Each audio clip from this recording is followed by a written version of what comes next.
ബി.കെ. സുഹൈൽ കൂടി ചേരുന്നു. സുഹൈൽ, ജോർഡാനിലുള്ള അമേരിക്കയുടെ റഡാർ സംവിധാനം ഇറാൻ തകർത്തു എന്ന വാർത്തകൾ പുറത്തു വരുന്നത് എന്നാണ് സംഭവിച്ചത്? അത് യുഎസിനും ഇസ്രായേലിനും എത്രമാത്രം തിരിച്ചടിയാണ്? അജിംസ്, യുഎസിന്റെ ഏറ്റവും പ്രധാനപ്പെട്ട വ്യോമ പ്രതിരോധ സംവിധാനങ്ങളാണ് താഡ്, പാട്രിയറ്റ് പോലെയുള്ള അവരുടെ ഏറ്റവും അത്യാധുനികമായ സംവിധാനങ്ങൾ.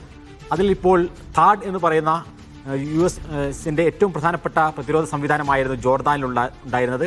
അത് പൂർണ്ണമായും തകർക്കാൻ ഇറാന് സാധിച്ചിരിക്കുന്നു എന്നുള്ളിടത്താണ് ഏറ്റവും പ്രധാനപ്പെട്ട ഒരു കാര്യം വരുന്നത്. ഈ യുദ്ധത്തിന്റെ ഗതി തന്നെ മാറ്റാവുന്ന തരത്തിലുള്ള ഒരു കാര്യമാണത്. അവിടെ മാത്രമല്ല, ഗൾഫിന്റെ വിവിധ ഭാഗങ്ങളിലുള്ള സംവിധാനങ്ങൾക്ക് നേരെയും ഇറാൻ അറ്റാക്ക് നടത്തിയിരുന്നു. അങ്ങനെയാകുമ്പോൾ അവരുടെ ഇത് വളരെ പരിമിതമായ സംവിധാനങ്ങൾ മാത്രമേ അമേരിക്കയ്ക്കുള്ളൂ. അത് പെട്ടെന്ന് റീപ്ലേസ് ചെയ്യാനും സാധിക്കില്ല.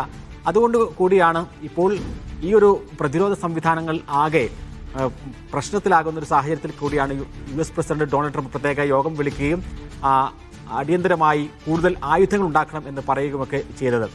അപ്പോൾ ഈ ഒരു സംവിധാനം വന്ന സാഹചര്യത്തിൽ വളരെ വലിയൊരു ആശങ്ക ഗൾഫ് മേഖലയിലേക്കെല്ലാം ഉണ്ടായിരുന്നു. കാരണം ഈ സംവിധാനങ്ങൾ ഇല്ലാതെയാവുകയാണെങ്കിൽ അത് അവരുടെ യുഎസിന്റെ അസറ്റുകൾക്ക് ചുറ്റും ഇത് നിയന്ത്രിക്കുകയും വെക്കുകയും സാധാരണക്കാർക്ക് നേരെ ആക്രമണങ്ങൾ ഉണ്ടാവുകയും ചെയ്യും. അത് തടയാനുള്ള സംവിധാനങ്ങൾ ഉണ്ടാവില്ല എന്നൊക്കെ ആശങ്ക വരുന്ന സാഹചര്യത്തിലാണ് ഇപ്പോൾ ഏതായിരുന്നാലും പുതിയ വാർത്ത വരുന്നത്.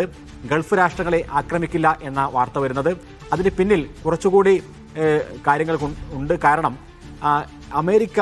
അമേരിക്കയും ഇസ്രായേലും ചേർന്നുകൊണ്ടുള്ള ഈ യുദ്ധത്തിൽ പലതരത്തിൽ ഈ ഗൾഫ് രാഷ്ട്രങ്ങളെ കൂടി പങ്കാളിയാക്കാനുള്ള തന്ത്രങ്ങൾ മൊസാദിൻ്റെയൊക്കെ നേതൃത്വത്തിൽ നടക്കുന്നു എന്ന അഭ്യൂഹങ്ങൾ പരന്നിരുന്നു. പ്രത്യേകിച്ചും പല രാജ്യങ്ങൾക്ക് നേരെയും ആക്രമണം നടത്തുന്നത് തങ്ങളല്ല എന്ന് ഇറാൻ തന്നെ പറഞ്ഞിരുന്നു. ഒമാനെതിരെ അറ്റാക്ക് നടത്തിയത് ഞങ്ങളല്ല എന്ന് പറയുന്നു. അതേപോലെ തന്നെ സൈപ്രസിന് നേരെ, അസർബൈജാന് നേരെ, തുർക്കിക്ക് നേരെയൊക്കെയുള്ള ആക്രമണങ്ങൾക്ക് തങ്ങൾക്ക് പങ്കില്ല എന്ന് ഇറാൻ വ്യക്തമാക്കിയിരുന്നു.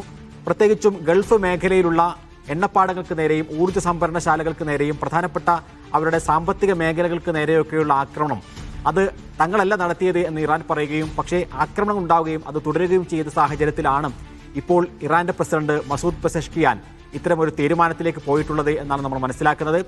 യു.എസ്. എംബസികൾക്ക് നേരെയും യു.എസ്. കേന്ദ്രങ്ങൾക്ക് നേരെയും ഇറാൻ നടത്തുന്ന ആക്രമണങ്ങളുടെ മറവിൽ മറ്റു പല ആയുധങ്ങളും ഇവിടേക്ക് എത്തുന്നുണ്ട് എന്നും അത് പലതരത്തിൽ ഈ മേഖലയെ അസ്വസ്ഥമാക്കുന്നുണ്ട് എന്നും അത് മറ്റൊരു കോൺഫ്ലിക്റ്റിലേക്ക് തള്ളിവിടാൻ വേണ്ടിയുള്ള ശ്രമങ്ങൾ അമേരിക്കയും ഇസ്രായേലും ചേർന്ന് നടത്തുന്നു എന്ന ഘട്ടത്തിലാണ് അതിന് തടയിടുന്ന തരത്തിൽ, അതിനൊരു അവസരം ഒരുക്കാത്ത തരത്തിലുള്ള തീരുമാനങ്ങളിലേക്ക് ഇറാൻ പോവുകയാണ്.